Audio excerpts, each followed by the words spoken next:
Welcome to Let's Play Rule the Waves 2 as France, starting in 1920. This is episode 58, and it's the beginning of 1945. We've had a really active discussion in the comments about a whole range of topics, how I should really let go of the ancient Trident CVL, formerly a Colbert-class battleship that has done its bit since it was constructed 41 years ago in 1904. We've had discussions around submarines and how coastal submarines, of which almost my entire force are coastal submarines, are apparently quite ineffective in this later war period, and I should be building full submarines.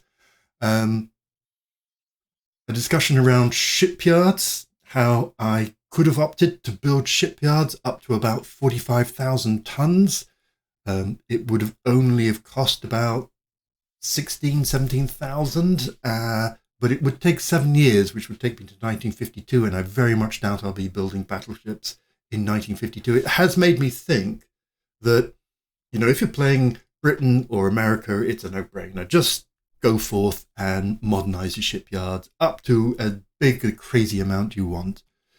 If you're a medium navy, if you're France, Germany, Japan, it's certainly a viable option to stay up there with the big boys, or to cap at around about 35,000, which is the ability to build your own carriers, or to cap at about 18,000, which is the ability to build cruisers and everything else, except for battleships, battlecruisers, and carriers. I think that last option is really sensible for small navies, your Italy's and your Austro-Hungary's, or Spain. So horses for courses, but it's not something that you just have to do automatically. I've been rightly slightly told off for my air bloat. So I've gone in and I've cleaned up everything that isn't in Northern Europe, which I am keeping active along with the carriers, because there's a lot of good veteran and expert squadrons out there. And as we saw with some of the carrier battles off France, off in the Bay of Biscay, the land-based Air Force did do some tidy things. Everything else in the Mediterranean and around the world, has all the air bases being put in reserve, and all of the planes there, mainly flying boats, have been disbanded. That's given me a small bonus to my monthly balance. And then finally, there was a really interesting discussion on ship designs and how the Admiral Shana class, which I was quite pleased with, could have been a little bit better, as in a lot, really. So if I take it up to, about 17,000 and add a rear turret, and then make them all into quads for 16, take my torpedo defense up to a proper amount, make the belt say 6, bring the conning tower that we don't really believe in to 2. With 5-inch guns, 2.5 is probably fine. And the deck up to 3, and then take that up to an appropriate weight.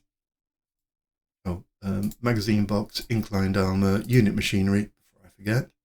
And you get to this kind of ship at a cost of about 70,000. Well, that's about 10,000 more than my current ones. As you can see, I'm building it at home. If I take it to Britain, I can make these dual purpose, just add a little bit more, and so on, and fiddle with it. But this would be a heck of a ship. The 3-inch deck would be quite helpful for smaller bombs. Great immunity zone against 6 inches. I could take it down to 5.5, and that would still give me an immunity down to 16,000 yards and stuff like that. So I may well have a little play with a new class of heavy cruiser a little bit later. So thank you so much for all those great discussions. Yes, my submarine fleet, which is almost all coastal submarines, needs to be remodeled. Although I do note I did build, 10, 12 full submarines, and I've only got 3 less. So they did get decimated, and I have a half memory that I'm pretty sure at some point I did build some mine-laying submarines, and they performed very poorly too. Obviously, their poor performance was hampered by the fact that Britain got blockaded because it moved its fleet out to go hunting down my colonies, so there were no real targets for it to shoot at. But yes, I take the point that these coastal submarines may not have been the best investment. Damn it. So, here we are, and let's press on to 1945. Yeah, we don't want to annoy the Americans particularly. Okay, let's have a look at this improved dive bomber. So it is in every way a little bit better across the board, including quite a hefty jump in range. So that will be well worth it. Thank you very much. I'll have that. And there's only 3 of the initial model in service, so that will be fine. Thank you. Because things are pretty peaceful, only Italy is slightly annoyed with things, and even that's only at tension 8. I'm going to, well, first of all, wave goodbye to the Trino. I wonder if we will get a museum ship out of it. Yes. Okay. No. Farewell. Thanks a lot for all the great service. Then we've got some of these ships that need modernization. First of all, oops. So not the 500 tonners. Let me just organize this by weight. There we go. And then they're all fine except for the Joffre. I'm tempted to leave the Joffre as is. Let's just have a look at what we could do. Could improve the gun quality from 4 and also the 3-inch guns as well. Yep. Yep. And improve the director. And I think that's mainly it. We could install some catapults. And, yep, no for missile launchers. Wonder what it would take to go up to 5. Way too much. Well, yeah, I'd have to lose some of the planes, which is not the aim of it. So, I mean, rebuild costs 7,000. That's quite a lot for what I thought was quite a modest thing. I just quickly redid that again, just in case I mucked it up in some way. But no, actually, the gun upgrades are quite expensive. So yes, that's certainly an option. Then there is the Lafayette. I'm assuming something similar for her. Yep, guns need upgrading, fire control needs upgrading, catapults. So it'll be less because it's smaller, but similar kind of amount, probably about 4,000. Okay. Then what I was thinking of is some of these old destroyers definitely need a bit of love. I could refit them in Britain, which would allow them to go dual purpose, but then they'd go overweight, so I'd have to lose something. If I add a AA director, it slightly improves. If I had a second one, third one, no. And then I would have to lose one of these torpedoes. I'd have to lose 2 of these torpedoes in order to do that. The cost is trivial, and it only takes 3 months. Oh, and the director would probably need to go to advanced. Only advanced. So I can't put electro-optical ones on the destroyers yet. I mean, it's cheap. The maintenance would cost less. Obviously, 9 AA, heavy AA, is not that much, but let's save that. Yeah, let's go and upgrade that lot. Although it's only 9 or 10 heavy AA, there are 5 of them, so if they're all around, then, you know, that does a thing.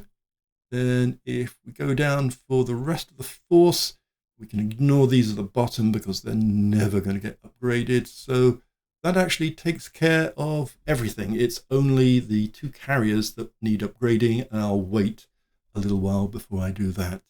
I'm happy with the intelligence being even across everybody. I'm happy with the research now that I've remembered that it's not the naval guns, it's the turrets and mountings that I need, which was also helpfully pointed out in the comments as well. So much of the game isn't fully transparent all of the time, so it is quite hard. But just to review, radar and electronics, naval aviation, shipboard, air operation, and missile technology are all high. Fire control is medium, submarine ASW is medium, fleet tactics and anti-aircraft artillery, and everything else is low, which seems reasonable enough. I could take the research budget down from 12 to 10. The rules do say that it's a very marginal increase that you get, but if I look at the almanac, it will tell me that France is average. Okay, so I thought I was going to be behind. Germany's average. Soviet Union, of course, is backward. Britain is very advanced. Italy, backward. Japan, backward. And America, very advanced. So, in fact, I'm in 3rd place. So, okay, that's not too bad. I'll have a lot of stuff returning. Oh, I thought I'd built it in the States, but of course I changed it to Britain. Oh, well, silly me. Yeah, 3 months, quite a few of these will be popping back. So that's great. And February. Unexpected advances in navigation lighter than air. Well, woohoo! Finally what we need. I know it's a bit quixotic to still have airships, but until I see them crashing to the ground in the next war, it seems harmless enough to keep them going. And it is another extra layer of reconnaissance, both with airship and, weirdly, with the parasite fighters too. And, ooh, early blind fire capability with my radar. Liking that. That will certainly make nighttime battles a lot more deadly. A private venture for a fighter. Okay, guys. Tantalize me. So this is what I got currently. Ooh. Now, I think, yeah, I've got a fighter in progress for 3 months. Okay. I've only got 43 of these, so now in storage, almost 350 in actual service. So yeah, a mighty lift in maximum speed. Not much change in the range, interestingly, and a little bit heavier. Now I might rue this. So guys, remember 379. But because I've got a fighter in development, I'm in 3 months' time, I'm not going to go for this because fighter request will give me some options. And if I adopt this, well, I suppose I could adopt it and then in 3 months' time abandon it. Okay, yes, I talked myself into it. I wasn't going to do it, but then I am going to do it. Oh, Germany seems to have got the hump about something, oddly enough. Oh, look at all these lovely ships about to arrive back in the fleet. And here they come. Welcome back, everybody. And 5 destroyers. They interested in buying, blah, blah, blah. No, let's flog it. That's fine. Nice bit of hull construction. No one minds a bit of that. And skip bombing. Okay. Increases the effectiveness of level bombing in anti-ship. So makes the medium bombers even more potent. So I noticed the Germans have incorporated a couple of battle cruisers into their fleet. Still have 2 more building. Well, you know, fair enough, guys. If that's how you want to spend your money, it's not for me. Just going to put those ships that have returned, sadly with only fair quality. Let's put them into reserve. And also the destroyers, the Harpoons that came back, hung them into reserve as well. A little bit more of a war chest. In fact, sufficient, I think, to do the Joff. So let's first of all go to the air groups, go to the JOF. It's tragic, really. I would need to put these into reserve, which will mean that they generate some random error message. If we can do that one again. I think I could have just put the ship to rebuild, and that would have done the same thing. And there they are with all their glorious stuff. It has reminded me that I was going to do elite pilot training, because I'm that kind of guy, trying to maintain my eliteness. So let's do that, and then take the shaft and open it up for rebuild.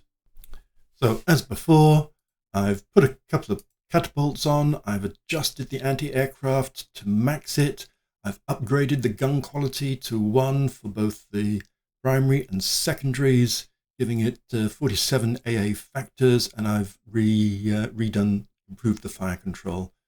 And I've done it all in a local yard. It'll take 4 months and just over 7,000. So let's get that underway. The ship under construction could be completed with, yep, improve the fire control. Although strictly speaking, it also needs to have quality 1 guns. Okay, one of those classic times when the game offers me the chance to go to war with somebody, or at least nudge it strongly in that direction. We're not going to call an international disarmament conference, not in 1945. We could just increase tensions and budget, which would be nice, or we could point the finger at Italy. I mean, it could be Germany. That would be interesting too. Technically, I'm not sure what we would gain out of them other than the sheer pleasure of fighting them and defeating them, which, seems reasonable enough. I might choose Germany, actually, because that will make it even easier for Britain to join in and help me out. So, new flying boat. Okay, B. Same. Tiny improvement in bomb load. We have 50 in service. I don't think that really warrants taking up production space, so I'm going to say no to that. Now, strangely, picking a fight with Germany has not increased my tensions with Germany, but has alarmed the Italians and the Soviet Union for some strange reason. Such are the mysteries of foreign policy in this game. And let's see this Italian torpedo bomber. 200 miles top speed, nautical miles, and 500 radius. Okay. Okay. Let's say all no to that. I don't like how it gives you some information and you try and remember it, 200 miles speed and 500 miles range, and then you get all of this coming along. Okay, let's have a look. So the Moran Solinaire needs to be retired.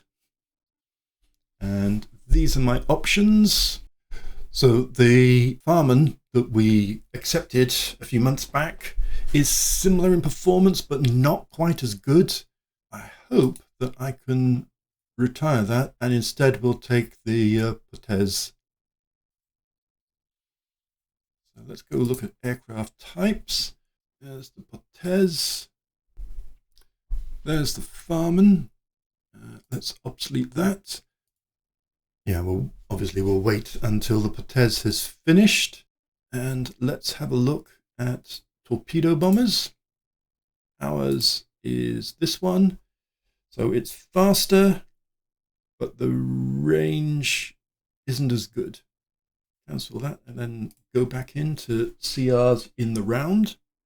So having a look, we have a new fighter, we have a new flying boat, a new dive bomber, a relatively new medium bomber about to come along, a torpedo bomber whose range is a bit deficient, the old fighter, and then the very old float plane.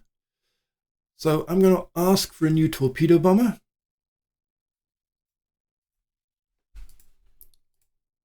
and range, and I'm going to say toughness. I mean, it's a torpedo bomber. It has to carry a torpedo, so asking for bomb load doesn't really seem to matter that much, I would have thought. Since the Lafayette was denuded of planes and is obsolescent and need a bit of modernization, let's go do that now. Okay, I've done a similar upgrade.